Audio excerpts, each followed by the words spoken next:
And welcome back. And we are now at this week's part 2 of RETCONVERSATIONS. Again, this is a series that will be dealing specifically with the DC relaunch. So in the first part of this, we dealt with what I thought were some really strong number ones, and now we're going to deal with the two really, really weak ones, in my opinion. So we have first, Green Lantern. This is Jeff Johns' A book.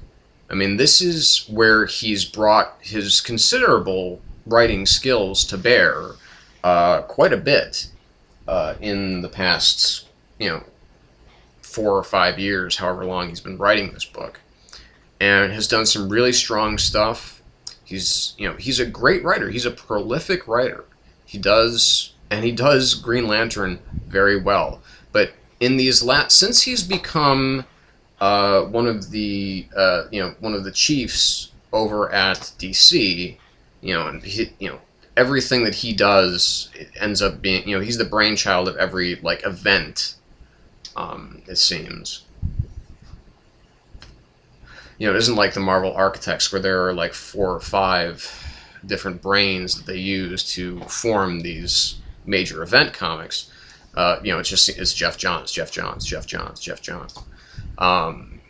But going back to Infinite Crisis and so on and so forth. Blackest Night, of course, Brightest Day, which was very strong in my opinion.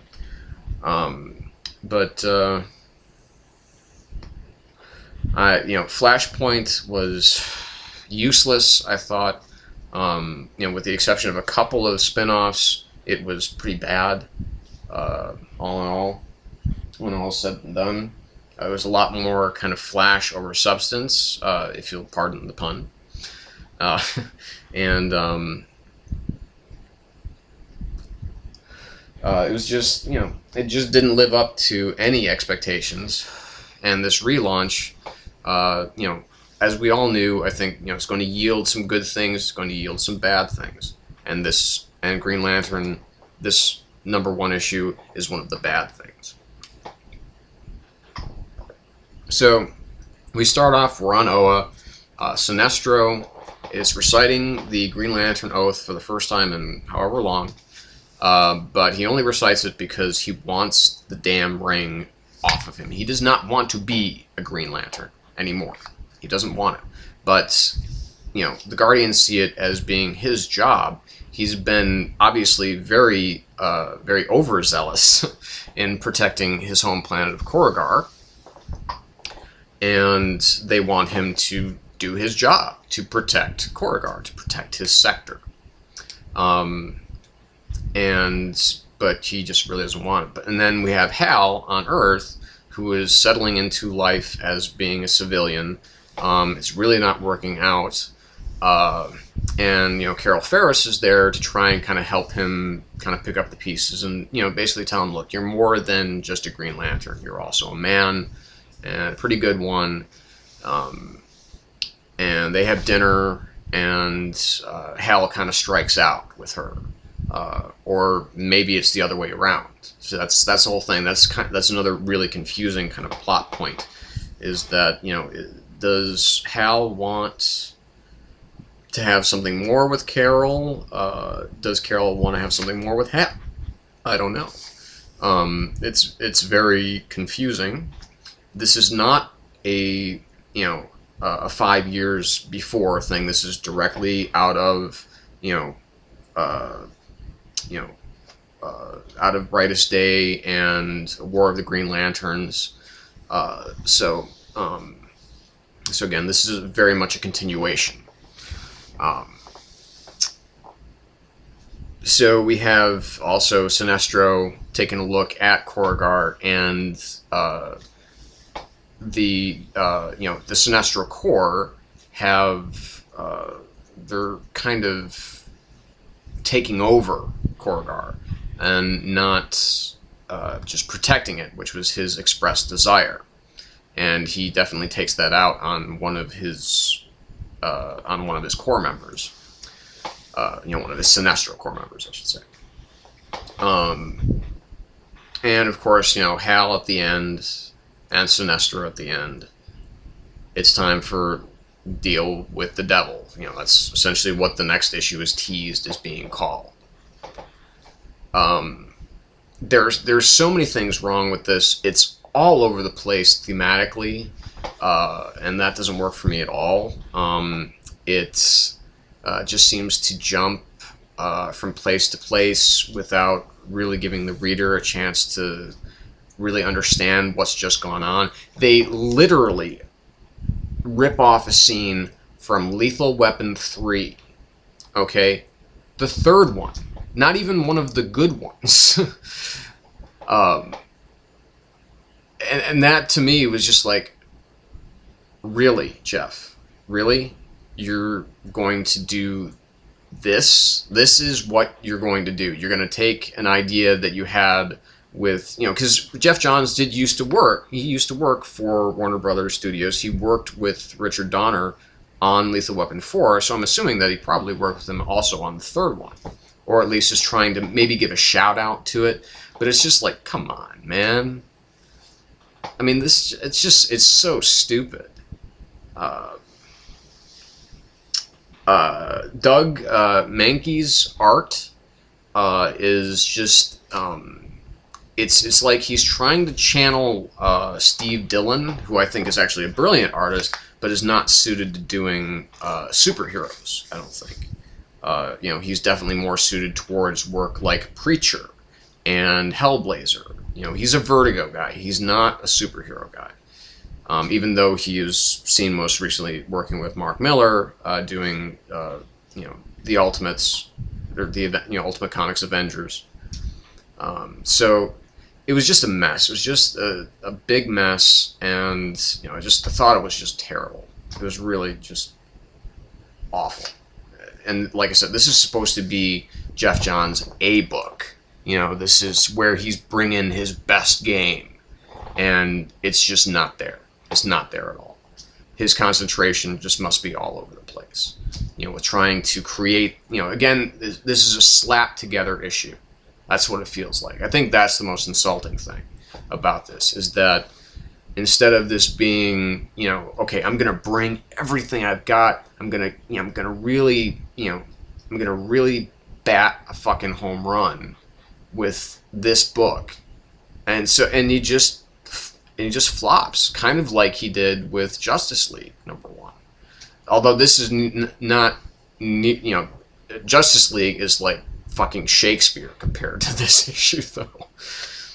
Which leads me to the next big, huge, stinking, awful failure of this week, and that is Suicide Squad.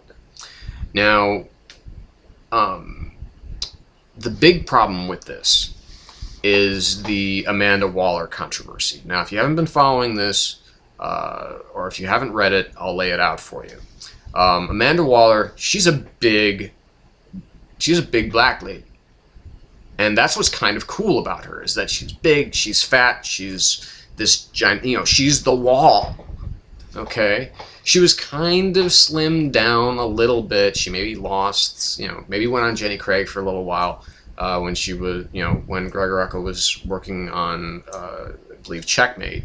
But then she, you know, she ballooned up again. You know, we saw her in, you know, in Secret Six being the Wall again. And again, that was part of what was cool about her. But now she is like Halle Berry size.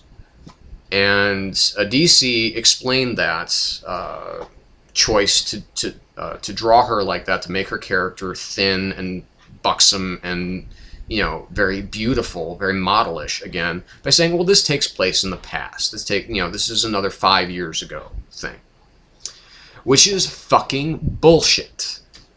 And I'll tell you why. It is obvious that that everything that happens in this book happens after everything that has just come before it chronologically, because we have, you know, the characters that we have, you know, the big ones are, of course, you know, you've got Deadshot and you've got Harley Quinn. Those are really the two big names here. You've got Black Spider, Voltiac, King Shark, who of course I love, Savant, and El Diablo. And, you know, they're being tortured, blah, blah, blah. And they're kind of looking at their pasts, but these pasts are not pasts. They're definitely presents, because, you know, I don't know if they're trying if they're literally trying to retcon the whole design of Batman's costume.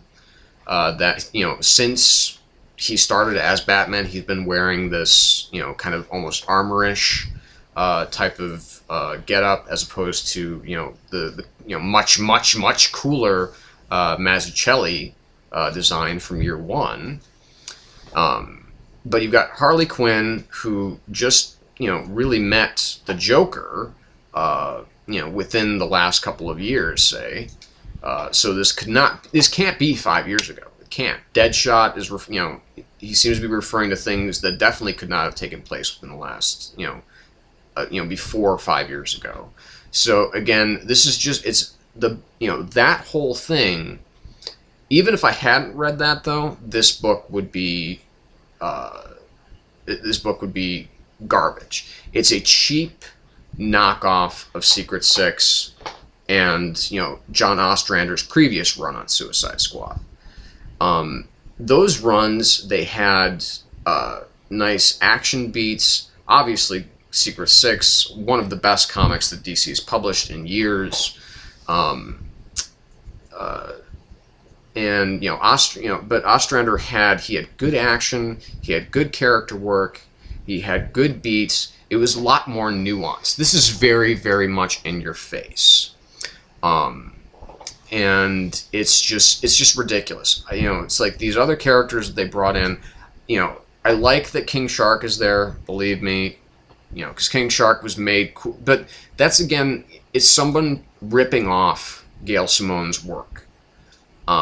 And that was what, to me, is most offensive about this book, is that it's just, it's a cheap knockoff of a brilliant brand. And, you know, so Adam Glass, I don't know what they were thinking with this book. I don't know why they didn't just say, you know what, let's continue on. Let's steam forward with Secret Six. Let's just keep it going. Because it's the best fucking book that, you know, it's one of the best fucking books that DC was doing, aside from, like, Detective Comics, which was the other best book that they were doing, when Scott Snyder was working on it. And let's just keep it rolling. But no, we're doing this whole new #1. Gail Simone certainly lamented the loss of Secret Six. All the fans of Secret Six lamented its loss. I know a guy from Atomic Comics, may it rest in peace, that actually had the Secret Six logo tattoo right here. I mean, this guy was a hardcore fan. I mean, and that's what fans of Secret Six were. They were really rabid fans of this book.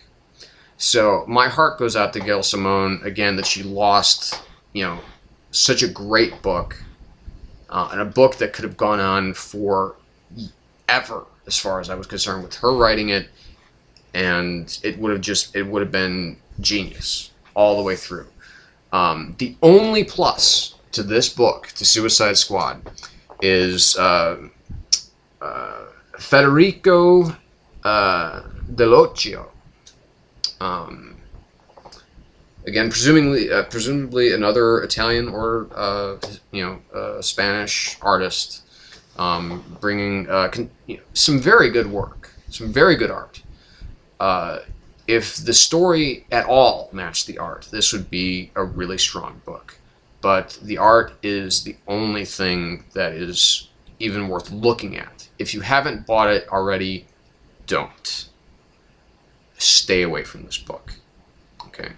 Now that I've gotten all the bile out of my system, we're going to move on. We're going to talk about some other good books. Because some good stuff did really come down the pipe this week. So stay tuned. We'll talk more about those books in just a bit. So stay there. Don't move.